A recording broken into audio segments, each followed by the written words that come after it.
12월 15일 수요일입니다. 다 함께 새벽 예배 드리시겠습니다.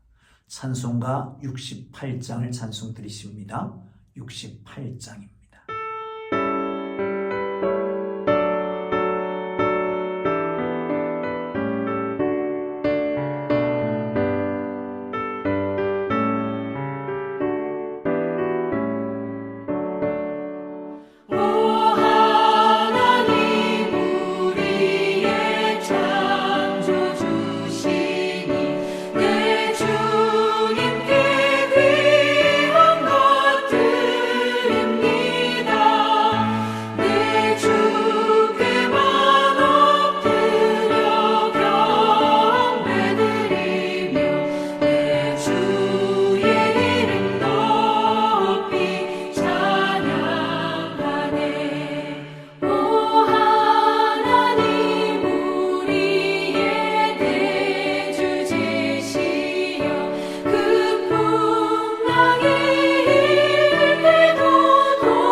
사도신경으로 우리의 신앙을 고백하십니다.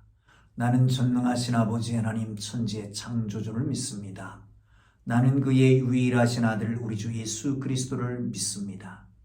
그는 성령으로 잉태되어 동정녀 마리아에게 나시고 본디오 빌라도에게 고난을 받아 십자가에 못 박혀 죽으시고 장사된 지 사흘 만에 죽은 자 가운데서 다시 살아나셨으며 하늘에 오르시어 전능하신 아버지 하나님 우편에 앉아 계시다가 거기로부터 살아있는 자와 죽은 자를 심판하러 오십니다.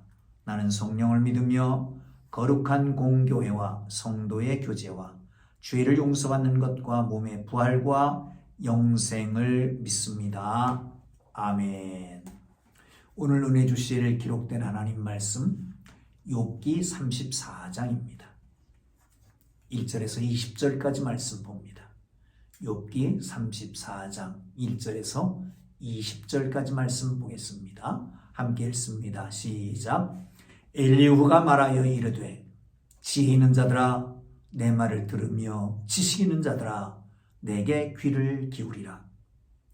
입이 음식물의 맛을 분별함같이 귀가 말을 분별하나니 우리가 정의를 가려내고 무엇이 선한가 우리끼리 알아보자. 욥이 말하기를 내가 의로우나 하나님이 내 의를 부인하셨고 내가 정당함에도 거짓말쟁이라 하였고 나는 허물이 없으나 화살로 상처를 입었노라 하니 어떤 사람이 욥과 같으랴. 욥이 비방하기를 물 마시듯 하며 악한 일을 하는 자들과 한패가 되어 악인과 함께 다니면서 이르기를 사람이 하나님을 기뻐하나 무익하다 하는구나. 그러므로 너희 총명한 자들아 내 말을 들으라.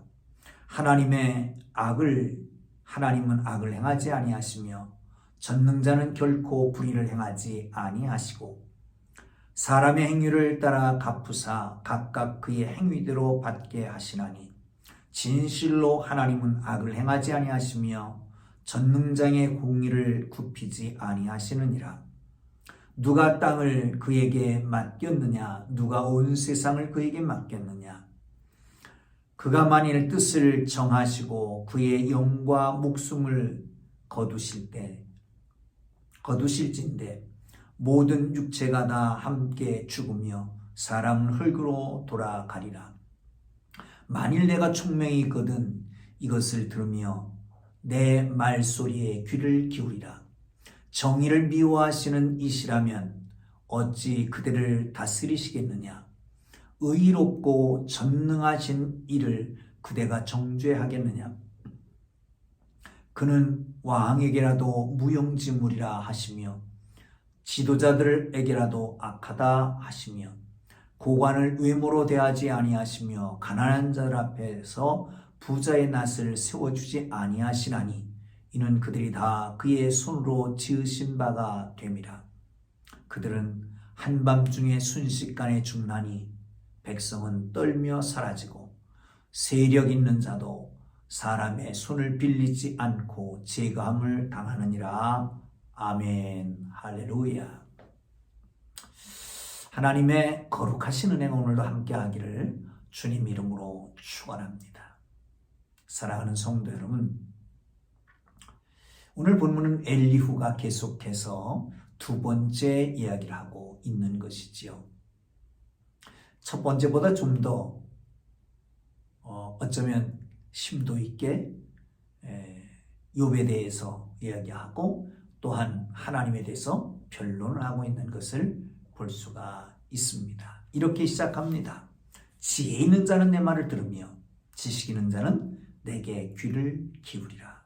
여러분, 지혜 있는 자, 지식 있는 자는 기본적으로 무엇이 옳은지 그른지, 무엇이 선한지 선하지 않은지를 판단한 후에 그 길을 따라가라고 가르치는 사람들입니다.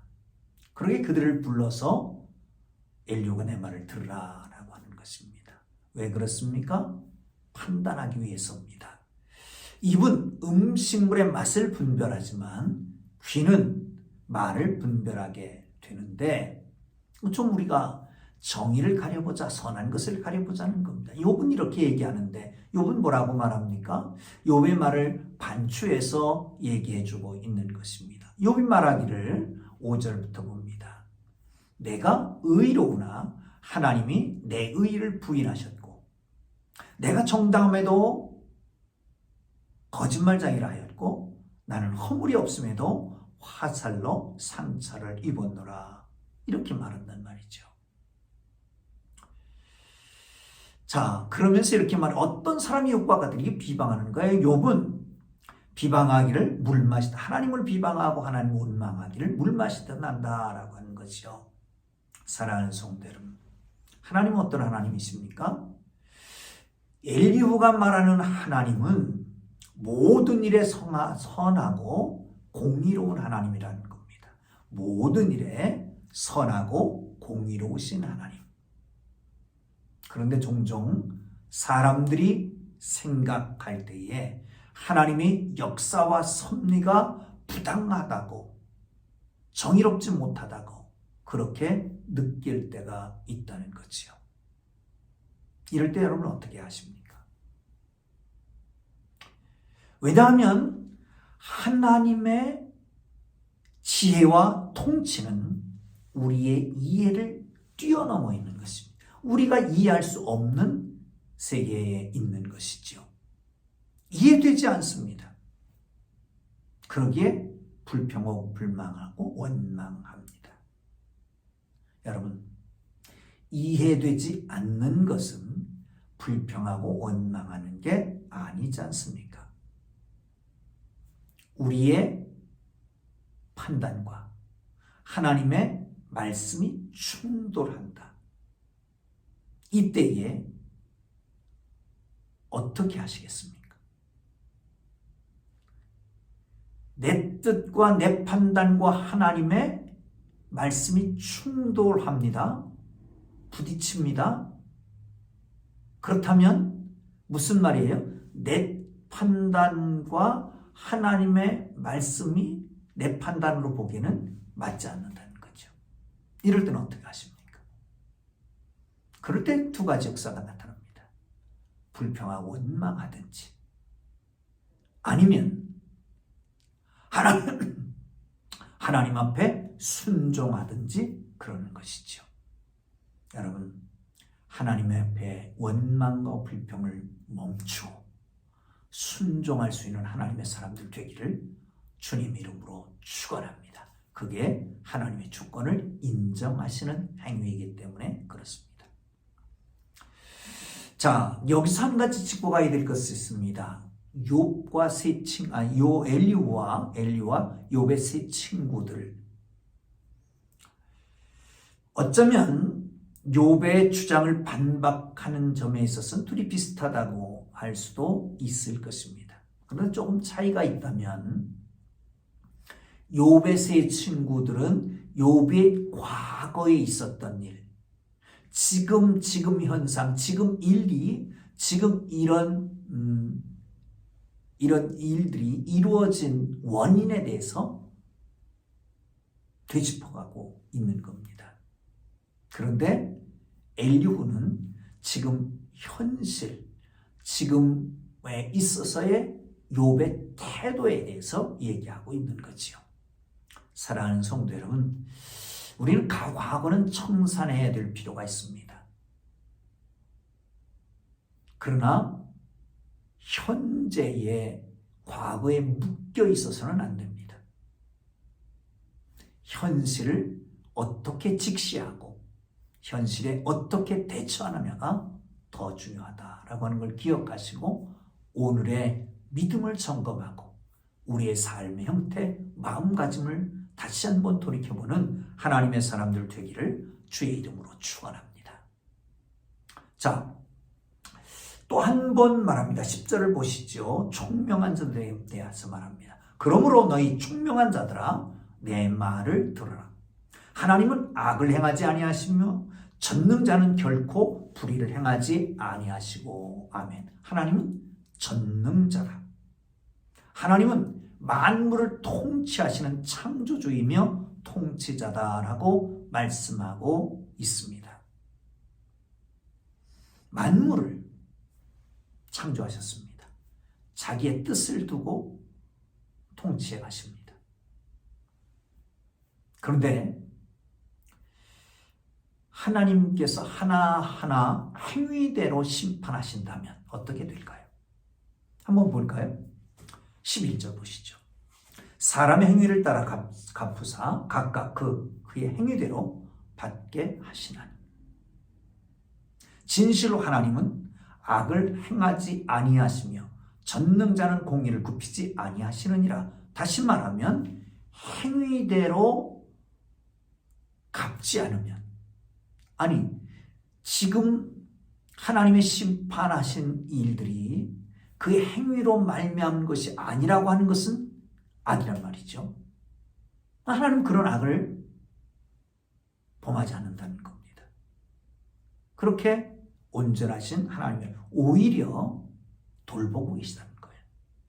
행위대로 갚았다면 지금 살아남을 자가 하나도 없는 거죠. 행위대로 갚았다면 지금 존재할 것이 없는 거예요. 이렇게 얘기합니다. 한번 보시죠. 누가 땅을 그에게 맡겼느냐? 13절입니다. 누가 온 세상을 그에게 맡겼느냐?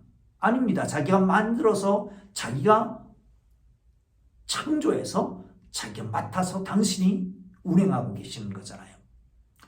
만일 그가 뜻을 정하시고 그의 영과 목숨을 거두실진데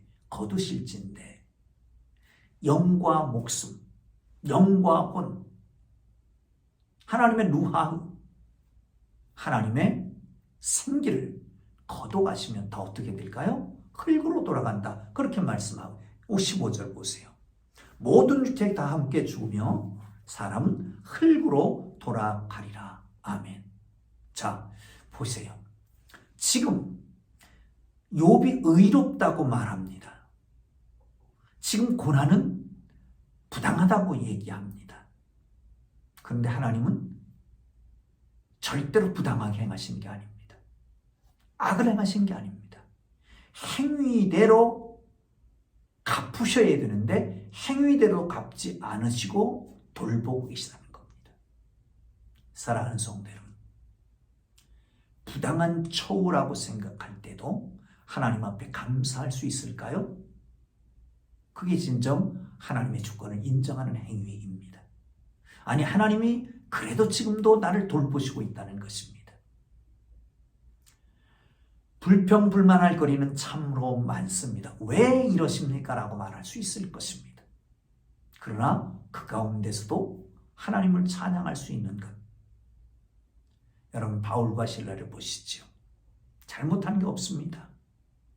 가고 싶지 않았는데 하나님의 환상 속에서 마게도냐로 갔고, 첫 번째가 간 곳이 빌립보 도성이었는데 거기서 귀신 들린 자를 고쳐준 것 때문에 그 귀신 들린 자를 착취해서 이익을 보고 있던 그들의 고발을 당해서 매를 맞고 억울하게 감옥에 쳐넣습니다. 그런데도 그 감옥에서 하나님을 찬양하잖아요. 이게 하나님의 사람입니다. 하나님은 돌보시고 계십니다. 지금 억울한 일을 당하고 있는 것 같지만 우리의 행위대로 갚으셨다면 지금 살아남을 존재가 하나도 없는데, 그런데도 하나님이 우리를 돌보고 계시기에 오늘 내가 있기에 하나님 앞에 감사하고 찬양할 수 있는 하나님의 사람들 되기를 주님 이름으로 축복합니다. 할렐루야. 자, 16절을 봅니다. 여기 또 한 번 나옵니다. 만일 내가 총명이 있으면 이것을 들으면 내 말소리에 귀를 기울이라. 2절에도 그랬죠. 지혜 있는 자들아 내 말을 들으며 지식 있는 자들아 내게 귀를 기울이라. 10절에도 그렇게 말합니다. 너희 총명한 자들아 내 말을 들으라. 여기 16절에 말씀합니다. 만일 내가 총명이 있거든 이것을 들으며 내 말소리에 귀를 기울이라 라고 말씀합니다. 하나님은 어떤 하나님이다? 여기서 말하는 정의로우신 분, 전능하신 분으로 얘기하고 있습니다. 그러기에 공의로운 하나님의 판단은 외모로 판단하는 게 아닙니다. 왕일지라도, 지도자일지라도, 부자와 고관일지라도 유리한 판단을 해주지 않습니다. 세상은 유전무죄, 무전유죄 그런 말이 있었잖아요. 지금도 그럴 수 있습니다. 돈 따라서, 권력 따라서 공의가 굽는다는 거죠. 세상은 외모에 따라서 판단받습니다. 그러나 하나님은 외모가 아니라 중심을 보고 판단하십니다. 사랑하는 성도 여러분, 그렇습니다. 하나님께서 우리를 보실 때에 어떻게 보실까요? 저는 그렇다고 생각합니다. 외모는 대동소이합니다. 물론 피부색에 따라서 달라질 수도 있고, 내지는 가지고 있는 힘에 따라서 달라질 수도 있고, 나가서 재물에 따라서 달라질 수도 있을 것입니다. 그러나 하나님은 우리의 심장과 피부를 살피십니다. 아니, 우리 속에 그리스도가 계시냐 안 계시냐, 하나님의 영이 계시냐 안 계시냐를 보고 판단하신다라고 하는 겁니다. 여러분, 주님 안에 있는 여러분과 제가 진정 하나님 앞에 바르게 서고 하나님을 기쁘시게 하는 자로 설 수 있기를 주님의 이름으로 축원합니다. 하나님은 전능하신 분입니다. 창조주이십니다. 이 땅을 다스리시는 분입니다. 그분은 선하고 의롭게 다스리십니다. 여러분, 원망하지 말고 하나님 앞에 순종하고 하나님의 그럼에도 불구하고 나를 돌보신다라고 하는 확신을 가지고 하나님 앞에 감사하고 찬송하고 우리의 외모가 아니라 중심을 보시는 하나님 앞에 진정 하나님의 성령으로 가득 차고 충만하고 예수 그리스도의 영으로 충만한 하나님의 사람들 되어 하나님 보시기에 합당한 삶이 되기를 주님의 이름으로 축복합니다. 지혜롭게 선악을 분별하고 그 길을 가며 제시할 수 있는 모두가 되기를 주님의 이름으로 축복합니다. 기도합니다. 이제는 우리 구주 예수 그리스도의 은혜와 하나님 아버지의 극진하신 사랑하심과 성령님의 감화, 감동, 위로, 인도, 역사, 교통하심이 전능하신 공의로우신 하나님을 의지하고 나가는 주의 백성들 위해 이제로부터 영원토록 함께 계시기를 간절히 축원하옵나이다. 아멘. 우리 주님으로 기도하시다가 자유롭게 돌아갑니다. 말씀 생각하며 기도하시고요. 각자 기도의 제목으로 기도하고 자유롭게 돌아가겠습니다. 주여, 주여, 주여.